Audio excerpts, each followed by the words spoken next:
Indian air force में एक नया वैकेंसी का नोटिफिकेशन जारी हो चुका है। एक नई भर्ती आ चुकी है इंडियन एयरफोर्स की। ये भर्ती है अग्निवीर वायु। इनटेक है 2/2027। इस भर्ती के लिए अनमैरिड इंडियन मेल और फीमेल कैंडिडेट दोनों ही एप्लीकेशन फॉर्म भर सकते हैं। मेल और फीमेल दोनों के लिए वैकेंसीज जारी की गई हैं इंडियन एयरफोर्स के द्वारा। अग्निपथ स्कीम के तहत अग्निवीर वायु की भर्ती कंडक्ट की जाएगी, जिसके लिए आप ऑनलाइन आवेदन कर सकते हैं 6 जुलाई 2026 से लेके 26 जुलाई 2026 तक। इस भर्ती के लिए आपका जो ऑनलाइन एग्जामिनेशन कंडक्ट होगा वो होगा 22 सितंबर 2026 और 23 सितंबर 2026 को। इस भर्ती के लिए अगर आप आवेदन करना चाहते हैं तो आप इसके लिए आवेदन कर सकते हैं ऑनलाइन माध्यम से।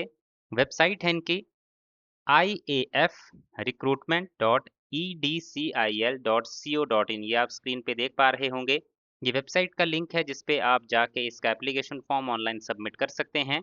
इसमें अगर बात करें डेट ऑफ बर्थ की, तो आपकी डेट ऑफ बर्थ इस भर्ती के लिए होनी चाहिए 1 जुलाई 2005 से लेके 1 जनवरी 2010 के बीच में। और इसमें अगर आप अगर कोई कैंडिडेट जो है सारी स्टेजेस को, सिलेक्शन प्रोसीजर की सारी स्टेजेस को क्लियर कर लेता है, तो उसकी अपर एज लिमिट रखी गई है 22 साल, यानी कि 22 साल से ऊपर की एज आपकी नहीं होनी चाहिए। बाकी एजुकेशनल क्वालिफिकेशन की अगर बात करें, तो अगर आप साइंस सब्जेक्ट्स के अंडर यहाँ पे अप्लाई करना चाहते हैं, जो टेक्निकल जो काडर होता है इसमें, जो एक्स ग्रुप की वैकेंसीज होती हैं, उसमें अगर आप अप्लाई करना चाहते हैं तो आपने 10+2 पास किया होना चाहिए मैथमेटिक्स, या फिर मैथमेटिक्स, फिजिक्स और इंग्लिश, इन 3 सब्जेक्ट के साथ। तो जो साइंस सब्जेक्ट्स के लिए अप्लाई करेंगे उन्होंने 12th पास किया होना चाहिए। मैथ्स, फिजिक्स और इंग्लिश, ये 3 सब्जेक्ट आपने पढ़े होने चाहिए 12th क्लास में। और आपके 12th क्लास में 50% मार्क्स होने चाहिए, और जो आपने इंग्लिश सब्जेक्ट पढ़ा है उसमें भी आपके 50% मार्क्स जो हैं वो होने चाहिए। एक तो हो गई ये क्वालिफिकेशन, अगर ये आपकी है तो आप साइंस सब्जेक्ट्स के लिए अग्निवीर वायु की भर्ती के लिए आवेदन कर सकते हैं। दूसरा, अगर किसी ने 3 साल का डिप्लोमा कोर्स किया है इंजीनियरिंग का, जिसमें mechanical, electrical, electronics, automobile, computer science, instrumentation technology और इंफॉर्मेशन टेक्नोलॉजी, ये ब्रांचेस में से किसी एक ब्रांच में अगर आपने डिप्लोमा किया है इंजीनियरिंग का, और उसमें अगर आपके 50% मार्क्स हैं, और जो आपने इंग्लिश सब्जेक्ट पढ़ा हुआ है अपने डिप्लोमा कोर्स में, या फिर आपने मैट्रिक में जो इंग्लिश सब्जेक्ट पढ़ा होगा उसमें आपके 50% मार्क्स जो हैं होने चाहिए, तो ऐसे कैंडिडेट भी इस एप्लीकेशन फॉर्म को फिलअप कर सकते हैं साइंस सब्जेक्ट्स के लिए। इसके अलावा अगर किसी कैंडिडेट ने 2 साल का वोकेशनल कोर्स कर रखा है नॉन वोकेशनल सब्जेक्ट्स में, जैसे कि फिजिक्स और मैथमेटिक्स में, और उसमें उनके 50% मार्क्स हैं, और इंग्लिश सब्जेक्ट जो उन्होंने पढ़ा है वोकेशनल कोर्स में उसमें भी 50% मार्क्स हैं, तो ऐसे कैंडिडेट भी यहाँ पे एप्लीकेशन फॉर्म भर सकते हैं। अब बात आती है अदर देन साइंस सब्जेक्ट, जो बाई ग्रुप की वैकेंसीज होती हैं वो आती हैं अदर देन साइंस सब्जेक्ट्स में। तो इसके लिए अगर आप अप्लाई कर रहे हैं तो आपने ट्वेल्थ क्लास जो है वो पास की होनी चाहिए किसी भी स्ट्रीम में, यानी कि साइंस में की है, आर्ट्स में की है, कॉमर्स में की है, सभी तरह के। अगर आपने जो 12th पास की है इनमें से किसी भी एरिया में, तो आप जो हैं अदर देन साइंस सब्जेक्ट्स के लिए अप्लाई कर सकते हैं। आपके 50% मार्क्स होने चाहिए 12th में, और 50% मार्क्स होने चाहिए इंग्लिश के सब्जेक्ट में। इसके अलावा अगर किसी ने 2 साल का वोकेशनल कोर्स कर रखा है और उसमें उनके 50% मार्क्स हैं, और जो इंग्लिश सब्जेक्ट उन्होंने पढ़ा है उसमें भी 50 मार्क्स हैं, तो ऐसे कैंडिडेट भी अदर देन साइंस सब्जेक्ट्स के लिए अप्लाई कर सकते हैं। जो कैंडिडेट एलिजिबल हैं साइंस सब्जेक्ट्स एग्जामिनेशन के लिए, यहाँ पे बताया गया है वो कैंडिडेट जो अदर देन साइंस सब्जेक्ट्स वाला जो पोर्शन है उसके लिए भी एलिजिबल हैं। यानी कि अगर आप साइंस सब्जेक्ट्स के लिए एलिजिबल हैं, उसके लिए फॉर्म भर रहे हैं, तो आप अदर देन साइंस सब्जेक्ट्स के लिए भी एलिजिबल हैं।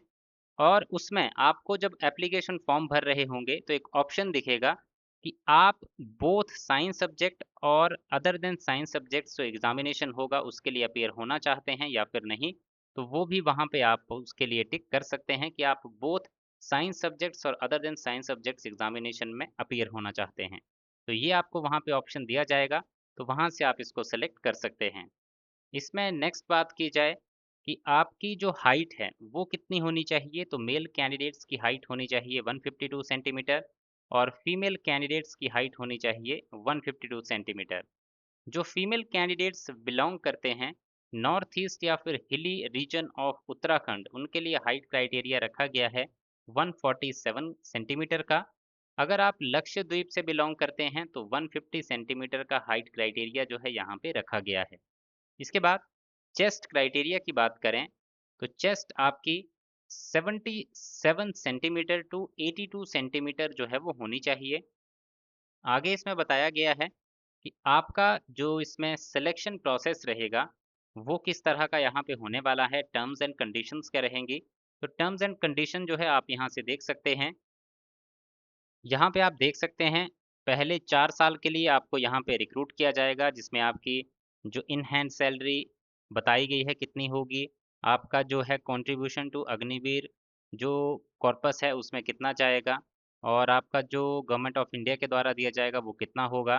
तो वो सारी जानकारी आप यहाँ से देख सकते हैं इस नोटिफिकेशन को डाउनलोड करके। आगे अगर एग्जामिनेशन की बात करें तो सबसे पहले इसमें आपका होगा ऑनलाइन टेस्ट।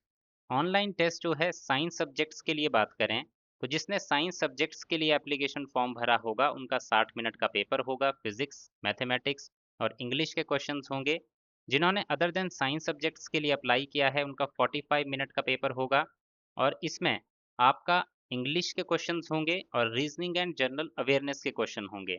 जिन्होंने बोथ साइंस सब्जेक्ट्स और अदर देन साइंस सब्जेक्ट के लिए अप्लाई किया होगा उनका 85 मिनट्स का पेपर होगा, जिसमें physics mathematics English reasoning and general awareness के क्वेश्चंस पूछे जाएंगे। हर एक क्वेश्चन इन पेपर में आपका 1 नंबर का होगा और आपकी नेगेटिव मार्किंग होगी 0.25 मार्क्स की। जिनका फेज़ 1 एग्जामिनेशन क्लियर हो जाएगा उनको फेज़ 2 के लिए बुलाया जाएगा। जो आपका फेज़ 2 एग्जामिनेशन होगा उसमें सबसे पहले आपकी डॉक्यूमेंट्स की वेरिफिकेशन होगी। आपके जितने भी डॉक्यूमेंट्स होंगे उनको वेरीफाई किया जाएगा।